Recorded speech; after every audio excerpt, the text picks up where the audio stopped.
Here with my good friend Brendan Wilson. He invited me to come out, and we're going to talk about a couple things that excite us. And I personally, I feel like he's doing some awesome things, and I can't wait to see him. I'm glad I know him because I can be like, I knew this guy before he blew up. You know, we're young and making things happen. So, yeah, what type of things you want to talk about first? Well, I know that we were wanting to talk about the concept of social activism, how to implement it, different ways that you can implement it. I guess really, what do you think?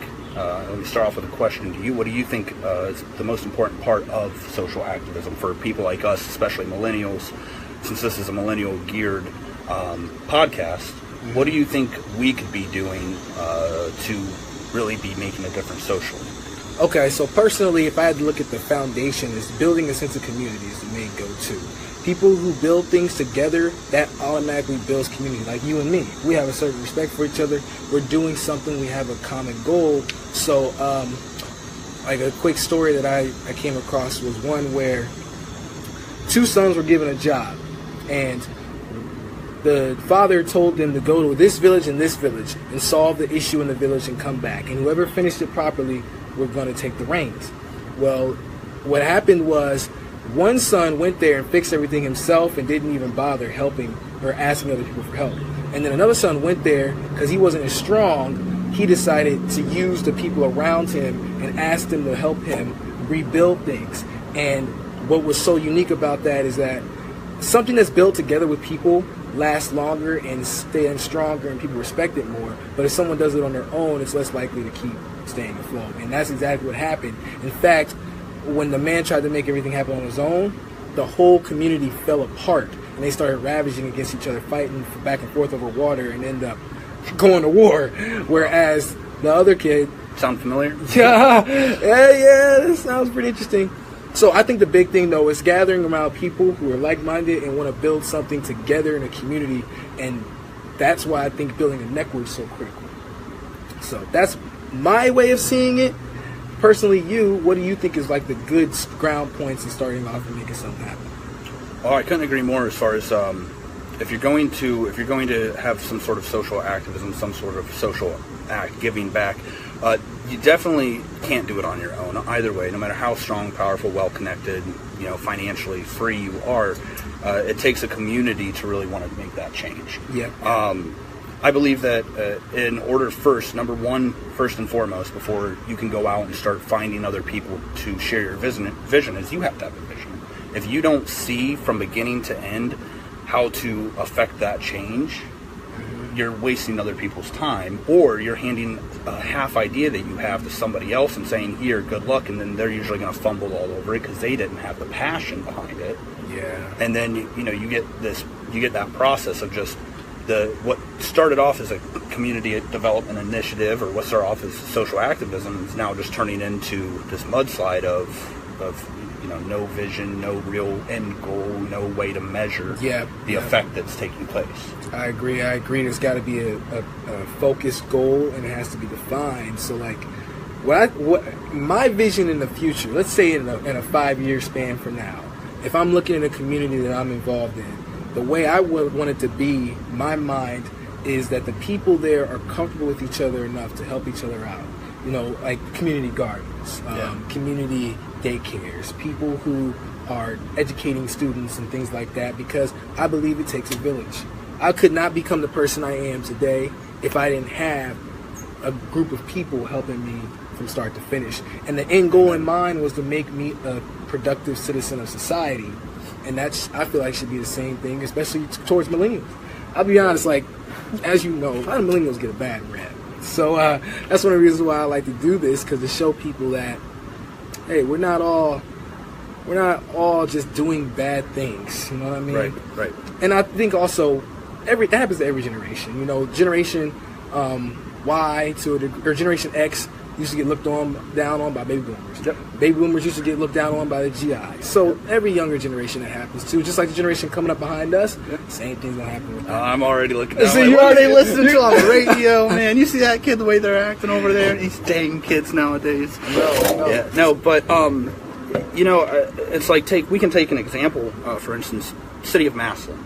community that I grew up in, born there, raised there, better part of my life, really kind of started understanding where I was going, in that city. I've spoken to a lot of people I work with and I network with now, and they all tell me Massillon's never going to change. The people in Massillon, the way they think, it's not going to change. You can't get that mindset from where it is, the mindset of we want betterment, we want better things, and that's to be the dumb millennial, so to say, of let the people that are in charge right now, the people that are your elected officials or whatnot, let them look at you and say, you don't understand, you're too young, we've tried this, we've tried that. You have to have that mentality of, well, it seems pretty simple. Yeah, I don't know all the intricate parts of it, but I'm going to try to do it, and if I have to outwork everybody else to do it, I'm going to do it. Absolutely. And I totally can get behind that, because I agree with the fact that we got to take action and do stuff, because the best way to learn is to do. Yeah. And I'm not the wisest person there is, and I'm sure there's people older who have more wisdom, but I also know that I got to take action. For me to really learn, I got to take action. And sometimes it takes falling down a couple times.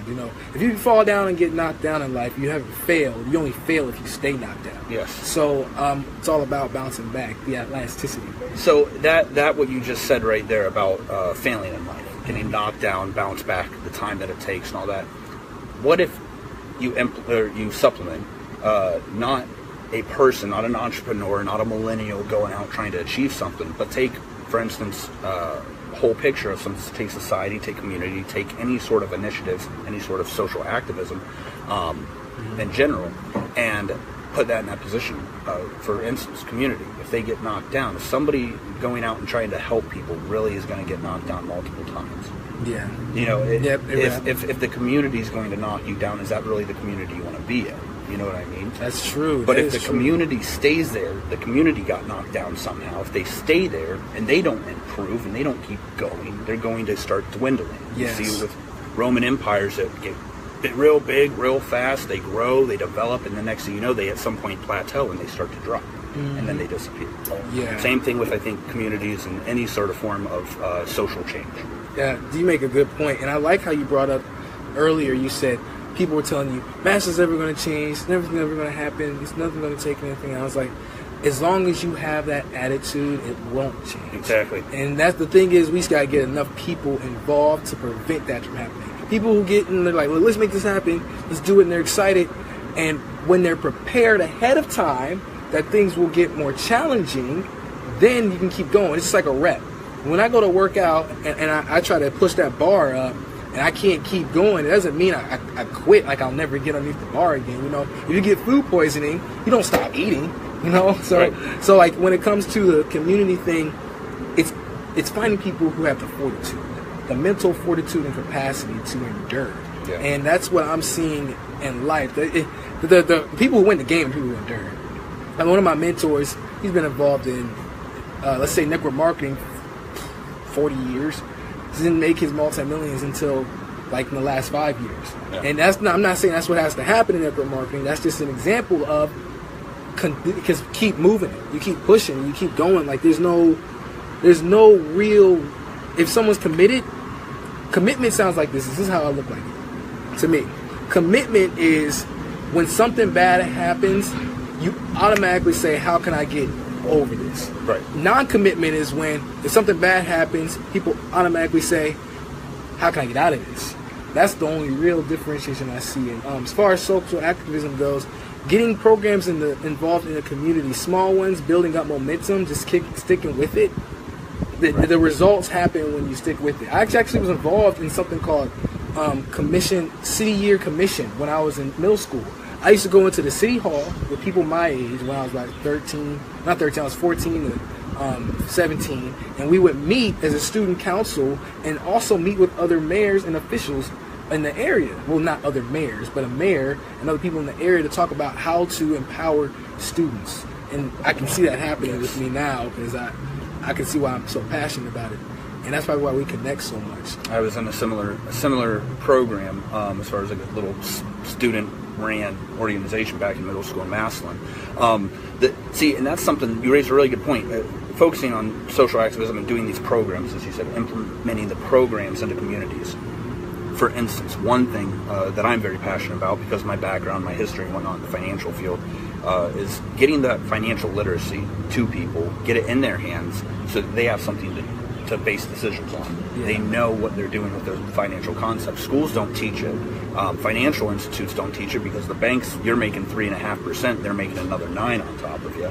And then our parents can't teach it. My parents never taught me anything about personal development or money or society. And really the reason they didn't is because nobody taught it to them. Exactly, yeah. So getting a plan or getting a program implemented into society, some sort of social change, is literally, as you started off with, a matter of going to the community, knowing what you know or knowing what you're going to do, and finding the people that can help you do it. My goal, something that I'm working on that I'll only mention a little bit about right now, because here probably within the next 2 weeks we'll have a full release of it. But one of my goals is to be able to sit down with every single member of a community, every individual, and offer them that free information, give them the information, make it available to them of how to do that. Now, at that point, you're leaving it into their hands. Correct. And you have to have that strong structure there to make sure that they're not going to just get it and say, it's great, yeah, change sounds good, and then a week later they get tired and they're watching Donald Trump on TV or whatever, trying to find out what he's got going on next. It's like a reality show. But really, they need to be focused on, they need to be prone in a way of, you guys are going to want this change. You have to stick with it. You have to be with it. And what I've learned is, and Jim Rohn talks about this. You love Jim Rohn. Everybody can't never get enough of Jim Rohn. One of the things he says, and I always have to stress this to me personally, because I've learned I can't change people. We can only find people who want to change. Yes. So when we share this with information with people, they do with it as they please. We gotta let the 30%ers do 30%. You're gonna have to let the 20%ers do 20%, the 60%ers do 60%, and the 100%ers do 100%. Right. And it's just a matter of finding people who really want to commit, because someone at their point in life right now might not be ready, as you already know. Exactly. It's a big timing. It's big timing. The other thing I'll say about that is talking about commitment and timing with people, and trying to get what, like right now what we're doing, and trying to put it in front of other people. Hopefully, they're supportive, but also hopefully they take a little bit to heart, that whatever environment they're in. I've had a lot of people that I work with or that I know personally that they have a certain environment that they're around, a certain group of people they're around. Yeah. And these people aren't really doing anything for them positive or productive. And I always ask people, when you have a goal or a dream or a vision or something in mind, and you're thinking, man, that'd be really cool to do that, I want to go do that, I want to be the first person to figure this out, or whatever it is, you immediately, family and friends, people you love, trust, and respect, that you think have your best interest in mind, you immediately run to them and you tell them all of it, and you're real excited and you're jacked up and you're like, this is going to happen. And then they look at you and go, you know what, you should just keep your day job, don't worry about that. Well, you're not, if somebody else didn't by now, you're not going to be the one to implement that or be able to do that. And I asked myself, is your group of friends like that? Every time you have an idea, do they shoot you down? Yeah. I'm like, then you need to get new friends. You gotta get new friends. You gotta find new people. It's getting new people at cold market. You see, I'm all about cold market, because fresh water in the pond. Fresh water in the pond. Also, just so happens that winter is my favorite season. So, but what I was gonna say is, it's an old scripture. It says, I can't remember which one it was, but it says, the prophet is without honor in his own country. So basically, for example, Jesus Christ, he couldn't go to where he was from to really make an impact. He had to go out and make things happen. And when they got word of what he was doing, people in his community were like, oh, because if you go see Uncle Joe, Joe's gonna be like, oh, you such and such a son, or what can you do? They have this vision of you from the 20-something years of life that they're not able to associate with you that way. Yes. And it takes some time for them to switch that. So that when you go to someone who doesn't have a perception of you, you can share with them different things, because they say projection is perception. The way you project yourself out into the world is how people will perceive you. Yeah. And if the people who grew up with you you've been projecting the not serious person, then they're gonna not take you seriously too. So, and it doesn't always happen that way, But that's how I've come across it. Right, and I've got two comments on that actually. As a matter of fact, whenever I went and I started targeting larger business owners, mayors, people of influence, especially in Massillon, people started asking me, they said, well, why are you going after the top why are you trying to go to the mayor's office and talk to her about the change you're trying to affect? Why not just start, you're from Massillon, just go around, start talking to your friends and your family and everybody else, and they'll talk to people, and it's ideal. But like you said, older generations of my family, they don't look at me as, oh, Brennan's going to do this, this, and this one day. They look at me as, oh, he's a young kid, and we heard, 4, 5, 6 years ago, he wanted to be a musician and listen to Aerosmith and this and that. He's not serious. He's not this. He's not that. He doesn't know what work is like when they don't see the side hustle that you're really doing. They see the side of you. The other thing with that is the simple fact that, talking about trying to really show the world or the community or whatever that you're doing, that you really mean that you're going to do it. That you're really, well, how do you do it? You talk about it to everybody. I know people in business that they'll stand next to somebody in line the entire time they're in line for whatever it is, the grocery store or whatever, and they'll never look at them and look them in the eye and say, hi, my name's Brennan, this is what I'm trying to achieve. They won't introduce themselves, they won't do nothing. And that's another thing. I feel like people are afraid to talk to each other because all people watch is negativity on TV all day. Amen. So of course you ain't going to talk to nobody. At least that's the way I see it. Because I know, God bless my grandmother, but all she watches is CNN. That's it. She don't watch nothing else. No reality TV, even if CNN might be reality TV. I'm just saying, just being real. CNN. so she's her day. Think about that. Somebody who is involved in either the wrong group of friends, the wrong environment. You know what? Some people, I hate to say it, and I don't know, some of your viewers might have to fire their parents. Because parents can be some of the biggest holdbacks. But, if you aren't involved in a productive or a better environment, then your day literally looks like this. Your grandma was seeing it. her day is programmed as, hey, there's a plane crash and everybody died. Hey, everybody's throwing crap at each other on the political side of things. Yeah. Hey, this person over here said this to this country, so now this country's going to bomb them and throw gas and this, that. And it's just all this, oh my God, the world's ending. I actually read a report saying that the people that watch the news the most are the people most likely to believe the world's going to end anytime. The 2012, the world's going to end. The 2011, the world's going to end. Same thing. Yep. And that's the thing, is it's a mindset shift. And that's why, it just, I talk to her about it all the time. I say, Nana, you wake up and you go to sleep to CNN. You start your days off with a negative and connotation associated with it. And she's a woman of Christ, and things like that. So she believes wholeheartedly and prays every day, but she's got negative in her mind all the time. So it's rough. And I think what I want to touch on is it's not really, it's we shouldn't be upset, though, with the people who are our close loved ones and our friends for thinking the way they think. It's just what they've been exposed to. But I feel like, if anything, that gives me more of a sense of responsibility to want to succeed, because I'm the one who's gotten exposed, and I'm able to, especially because I'm young. Amen. Actually, right on that, this is something I'm really passionate about, so if I start choking up, my dad was probably the number one person as far as family or those who had custody or anything like that in my background to really be somebody that taught me work ethic, that taught me go out and do for yourself, because nobody else is going to do for you.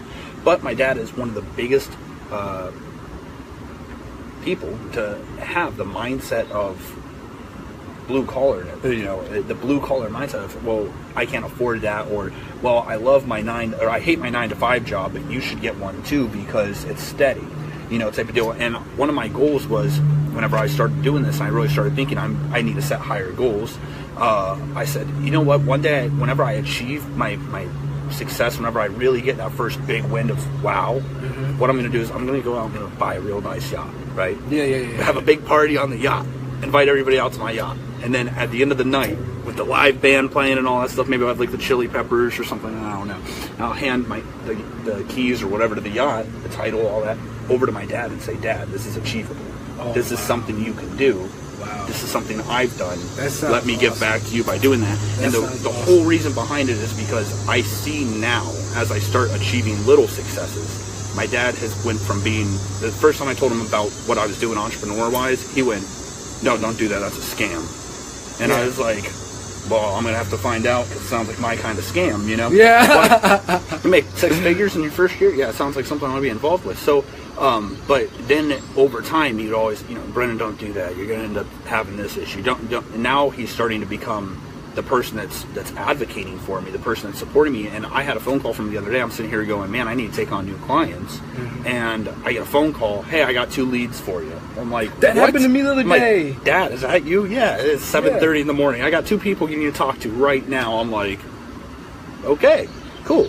Not so bad. you can start when you're exposed and you change your thinking and your mindset and your life and your goals and all these things, you can start actually indirectly changing the environment around you, social activism, simply by doing the absolute best that you can do with you and yourself incorporated. Oh, I love it, dude. Yes, you nailed it. I think my boy Brandon Christopher is watching right now. We just talked about this morning. Yeah. And he was like, yeah, you have to reprogram your mind. The subconscious mind is what really everything happens at. And, you know, consciously we might be aware of what's happening, but we can't seem to get over that hump to make it happen. And you know what I noticed is the longer people stay committed, the more they start to run into those successes, you know. If you run a mile, you might not really get the results you look for if you stopped at the 10th of a mile. Right. You're not going to get the results, I know that much. And it's like the long game, playing the long game. And like Gary Vaynerchuk says, you got to be super patient. Yes. You got to be super patient. You still delayed gratification. Delayed gratification. I mean, pretty much the ultimate, at the end of the day, you have to, as far as what I was talking about before, something along the lines, you have to have that mental shift. You have to have that breakthrough. You have to have that moment of changing your surroundings and seeing that success, and during that, once your surroundings start changing, you have a different perspective of it. If you're new to getting into entrepreneurship or anything like that, you start at first, and outside of Marines, entrepreneurs are probably some of the toughest people in Navy SEALs. You know, entrepreneurs have to be the toughest minded people out there, because think about it. This is the job description of an entrepreneur.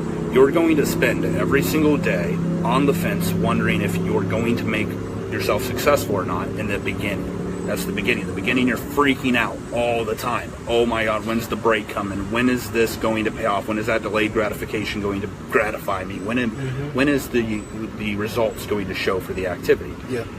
And you have to be ready for that, but you have to also accept the fact that like everything during that time it's gonna take time, it's gonna build, but then eventually it pops, the bubble bursts. Yeah. People start changing the way they look at you. They go, like with my dad, they go from talking about one thing to talking about, oh well, you know, you should talk to this person, you should talk to that person. It changes. Yep. It's a paradigm shift. A paradigm shift. Oh, you got the Bob Proctor, yes. Bob Proctor. Bob Proctor, man. I got Bob Proctor, Jim Rohn. I got Brian Tracy, Zig Ziglar. Dude, I got them on Spotify. I got Earl Nightingale. I got Earl Nightingale. Dude, I just downloaded the Strangest Secret. I downloaded that. You know, that's the first 1956. The Strangest Secret is the world's first gold record. It's the first record that ever made $1 million or 1 million copies. Which is pretty cool. That's why I downloaded and saved it to my phone. I listen to it all the time. But that's the big thing is, I go to sleep listening to stuff. I'm listening to the content because I have to reprogram my brain. The other 23 years of my life, I wasn't exposed to any of this stuff. So it's just like going to school. You got to educate yourself on personal development. Teachers is what we were talking about. That's what we were talking about. That's man, I'm fighting teachers all the time. I love teachers. I love teachers to death. I think that anybody that's looking at going into teaching, anybody that teaches anything, school, you know, teach another language, whatever it is, you have a great responsibility and duty on your shoulders of being able to educate people. But what I don't like about teachers is I don't like the school system at all. The school system is completely whacked out. My kids won't go to school. They'll stay homeschooled. And the reason being is because I'm going to teach them the things that they need to know to be successful in life accurately and in a timely, systematic fashion. But teachers always say, it's not the schools, it's not the teachers, it's the state. Okay, so the representatives that hold that position between the state and the education system, where do they come from? Because I bet they're not dairy farmers or something. These people are past teachers. I asked the teacher one time, I said, well, where does that person, who's the person I need to yell at? She says, oh, that's so-and-so. I said, okay, but with the state? Yeah, with the state. So what's their career like? What's their background in? Education. Oh, what'd they do? They taught. Oh, they taught high school? Yeah. Huh. Yeah. Odd. It's funny. Teachers now they're not at fault. But in the future, when they become state representatives, they're going to keep pushing that same system. I could go all day. They're pushing a system of you have to learn algebra 1, 2, and 3 to graduate, which I've never used. I let my wife pass that for me pretty much. But yeah, she did all the tests for me. I'd skip class. But the, you know, instead of teaching people ethics and morals and activism in your community and financial literacy and how to go and do all these other things, but it's an old system, and nobody is doing really anything to change it. But if you tell somebody you're going to change the school system, which is an idea I have, they're going to tell you, well, we've tried that before. People have tried that before. It's not been done yet. You won't do it anytime soon. And this is why I'm doing what I'm doing right now. This stuff is the content to share with people that people might be missing in the classroom. Yes. They're missing that stuff, and I totally feel where you're coming from, man. It's an old concept, but my mentor Fred Johnson was talking about this. Everything evolves, all of it. Everything evolves. If you look at the Model T car and you look at today's Ferraris, it's a whole different ball game. You know what I mean? Everything evolves, but what's interesting is our classrooms, not so much. Yeah. You go back to the 1800s, you still got people who walk into the classroom, sitting in rows. They got people writing something on the board. You copying down what's on the board. Wait, they got smart boards now. They got some. Whoa. They got smart Wait a minute, they got boards, smart boards now. Sorry. They're educating students a new way. Yeah, okay. So the thing is that people are coming in and they're taking information, regurgitating it on an exam. Yes. They're taking it in just to get past the exam, mind you. That's how most people do. How often did you take exams in school? I took them like every freaking Friday. Every time. Every Friday. Every weekend. Oh, what? Oh, she's hyping you up, bro. She said it's about indoctrination. Hats off to you for homeschooling your kids. Yes. Right. And I was actually going to say I should have been homeschooled. When I look back at it, I wish I was homeschooled because I sleep better in class than I do anywhere else. I'm just going to be real. I don't sleep well in class. I might have got my degree, but man, it was a struggle. So you should have slept an 8 at school and then been taught something at home, right? Yes. Yeah, daycare. Daycare, I like it. The thing is, though, it's like I learn a lot at home now. Yeah. And now that I've graduated, I spend time reading and learning every single day, taking in more information, and I just feel like I'm more excited about it. Run up on me. You said what? I said I'm sorry. I'm watching a spider run up on me. I'm not being very. Daddy Longlegs. Yeah, he's cool. But you're right, dude. You're right. 110%. I mean, my issue wasn't that I was the guy that slept in class. Yeah. My issue was I wish that would have been my issue. My issue was I was the guy that I walked into class and I looked at the paperwork, I looked at the textbook, and I told the teacher, I closed the textbook, not bring it to class anymore. And she go, Bren, bring your textbook. And I go, I already read through it, I know it. It wasn't that I was, intelligent. I just was like, if I read it, I will know it, and I won't have to carry it around to every single class for, Mm-hmm. And I started doing it, and teachers, they lose their mind. And they lose their mind that you learned something on your own that they didn't teach you, because it wasn't the way they taught you. So I don't know who made that comment, but it is about indoctrination. It's about getting the person, being able to say, this is all school and the workplace is about, being able to say, I can go to one place repetitively for an insane amount of time, spend most of my time for the rest of my life there, and really do nothing truly productive. Because what are you producing at work? Even if you work in a production facility, you're producing a bunch of, like I used to print labels, you're producing a bunch of labels for Coke bottles or something that are just going to go out and then nobody's ever going to know. What are you really producing that's making anything change? What are you really adding? And the thing for me, be a creator, not a consumer. Yeah, exactly, dude. I so vibe with that. And the education system isn't horrendous to the matter that we're not doing anything good. Nothing good comes from it. I think it is. I feel you. But in compared, the thing is, one good thing I know for a fact that I got in my education system, it taught me what I did not love. Because when I was in engineering, you were in engineering. Hated it. You know how many all-nighters? Dude, I spent time sleep in the lab. I moved into the lab. Like I was in the computer lab for 27 hours one day, and I was just trying to finish out this assignments, knocking this stuff out, trying to understand and grasp these concepts. That some of these concepts were someone's life's work at one point. Thermodynamics was not learned in 16 weeks. You know what I mean? So I'd rather approach things differently, but It taught me what I didn't enjoy, and I refuse to go back to that. You make a really good point. You make a really good point about the fact that thermodynamics or anything, any sort of study was at some point, many moons ago, somebody's lifelong work. Somebody said, I don't like the way that they teach this.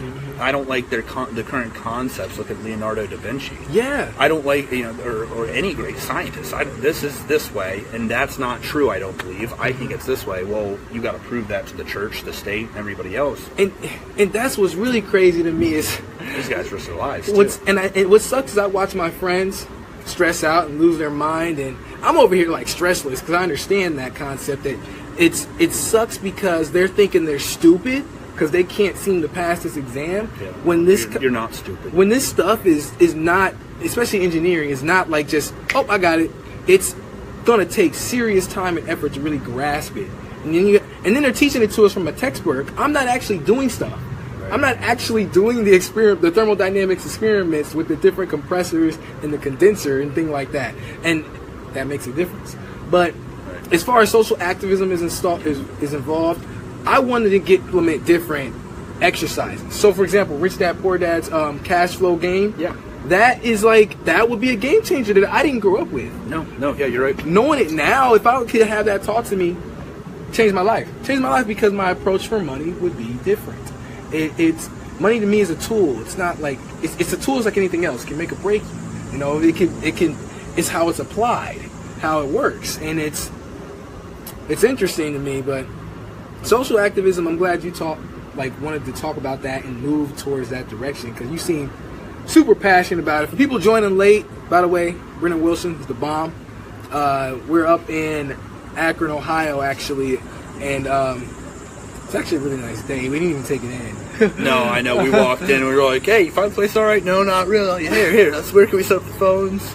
This, that, and the other. But yeah. I really like to hear what everybody has to say about it. I really like Julie is. I vibe with you right now, Julie. You up, man. Julie, I vibe with you right now. You got some great followers. Dude, I'm fortunate to have so many people who I get to share this with, and people who really enjoy this. And I'm let me let her know that I appreciate her showing the love.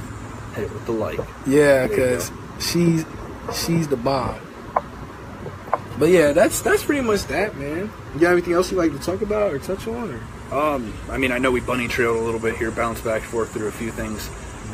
If you're thinking about doing something, implementing some sort of social change, I would say start with yourself. Ask yourself why you want to do it. The number one reason, why is this something that I even thinking about? What are the benefits that would happen from it? What are the benefits for just me from it happening? Because if you can't tie it personally to it, you're not gonna. I joke around a lot with a lot of people that I went to Massillon with and grew up in Massillon with. But really, one of my long-term goals, maybe not so long-term, looking at some of the things in front of me now, is one day I want to be able to be the guy that is known for, better than Lillian Gish or anybody else in Massillon, not known for the guy that, hey, if it wasn't for him, our society would be going this way instead of this way. But wait, you grew up in Massillon? Yeah, I grew up in Massillon. Oh man, I have to turn off these cameras. No, but really, you gotta have that desire. You have to find like-minded people that share that desire, that share that vision with you. One thing I always tell people, and I do it whenever I work with businesses, and I'm helping kind of develop their processes, and I'm working with their staff and motivating them. One of the things that I do is I tell people, if you had an opportunity to work with or work for, and like one of the biggest, capacities, Google, Facebook, Walmart, Amazon, would you have done it? Well, of course I would have done it when they started. Yeah, but what if the guy at the top that's kind of quarterbacking the whole thing, what if he says, but I can't afford to pay you guys right now, so you're going to have to do this kind of on a volunteer basis and trust I'll take care of you in the future? Well, that guy, who knows? Who knows? It depends on the person, No. See, if you have that chance, same thing with social activism, if somebody comes to you, or if you go to somebody else and say, what if you had a chance to do something revolutionary? Something, because I don't think you should get into social activism to change a small thing. It's good, but I think you need to get into it to make some sort of big wave. Yeah. And if you say, if you could make history, what kind of commission more would you need than that? you know. But I say get right with yourself, get right with the idea, get right with those around you, and go out and start hustling, start getting it like your life depends on it. Dude, way to rock, man. I love that. That was a really good way to end that. That was powerful. Like I don't even want to say anything else. That just really hit it. Well, that hit it. I'll say I appreciate you having me on your podcast, my friend. Yeah. Oh yeah, man. We'll still be in touch for sure. Cause like Columbus ain't that far. I'm actually going to Atlanta tomorrow, so that's a little far. But man, yeah, that's where my mom lives, so we visit. Everyone, appreciate having you. Gonna have another podcast coming up soon with I got a new team that we putting together called Tressoteric. It's gonna be pretty awesome. But everyone, be safe, take it easy. Hope you found some value. Feel free to like, comment, and share. So let's be real.